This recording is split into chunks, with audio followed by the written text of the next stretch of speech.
Now students, the main points, important terms regarding saving function is that second, slope of saving curve is positive slope because as the income increases, saving also increases.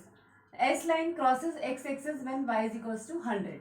S line means the saving line crosses x-axis when y is equals to 100. It means when income is 100 and here the consumption is also 100. When income is 100 and consumption is also 100, that means saving will be 0. Nothing is left for the saving. So here at this particular point, the saving curve crosses this x-axis because here at this particular point, saving is equals to 0. Means it shows that there will be no saving, and this is known as the equilibrium point also, that is break-even points. So this is the saving function that is known as propensity to save. Now students, propensity to save is of two types, that is average propensity to save and marginal propensity to save. Average propensity to save is known as APS and marginal propensity to save is known as the MPS. First of all, I am explaining you average propensity to save. Average propensity to save, that means APS. What is APS? APS is the that is ability of the person to save. That is also you can determine with the level of income, that as our income increases, our savings also increases. That every person is having different level of income and the different people are doing the saving according to their income. So what is APS? APS means it refers to the ratio of saving to the corresponding level of income. That is from the total income, whatever will be our saving is known as average propensity to save. That is APS is equals to S upon Y, saving upon income. Now this average propensity to save is, I can explain you with the help of graph. This is APS schedule. This is the level of income. This is saving and this is APS. APS, you all know that how you can calculate APS. APS is equals to S upon Y. So this is income. Income is, suppose here is 0. 0 level of income. There must be some consumption expenditure, and whatever will be the consumption expenditure, that is from your negative saving or past saving. It is known as minus. Suppose the consumption expenditure is 40. So saving here is minus 40. Minus 40, you know, when my saving is minus 40, so your APS will be, there will be, APS will be, there's no, nothing will be saved. And that is why your saving curve starts from the negative point, that is below this axis. Already I explained you here that how you can start this point. This is the point of origin of the saving curve. It can be known as minus S or minus consumption, autonomous consumption expenditure also. So when your income is increases to 100, but here also there is some your consumption expenditure is more. So whatever our consumption expenditure is more than income, that is also from the past saving. This is here, it is 20 crore, is it minus 20 crore. So minus 20 crore is also that we have plotted here in the below the axis only. When your income is suppose 200 and when your consumption is equals to income, so saving is here is 0. This saving 0 shows that people will not save anything. So that is the point where the saving curve cuts the x-axis, and this is known as the equilibrium break-even point also, where income is equals to consumption and saving is equals to 0. This you know students how you can calculate this. This you can calculate by this formula, that is average propensity to save is equals to saving upon income. That is saving is divided by income. This is the ratio of saving and income.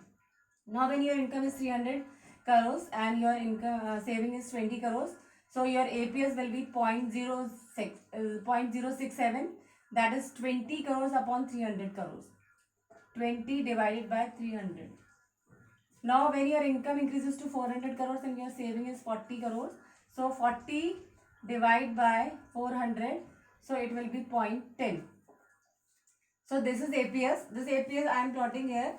That is, previously your saving will be, the saving curve is minus 40, then it is minus 20, and this point it is saving will be 0.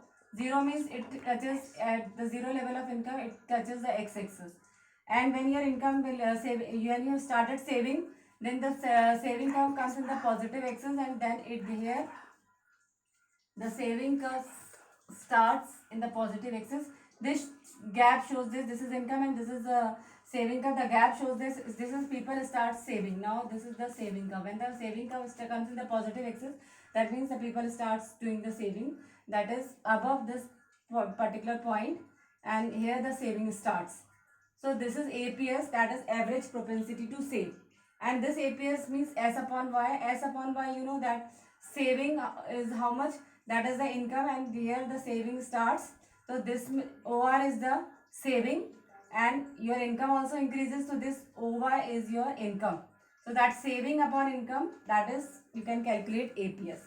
Now some important points regarding APS are, first is APS can never be one or more than one. APS can never be one or more than one. Why it is never be one or more than one? One means one is the total income. One, you know, one is the total income. So saving can never be equals to income. There must be some, always there must be some consumption expenditure. So from your our income, first of all we are doing the consumption expenditure, and after meeting the consumption expenditure, people start saving.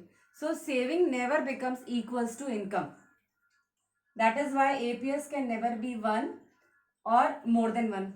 It is not possible that people will save more than their income. So it never becomes more than one. Now APS can be zero. Yes, definitely APS can be zero also. When your income is equals to consumption, so nothing will be left for the savings. So that time APS can be zero. APS can be negative or less than 1. APS can be negative or less than 1 also.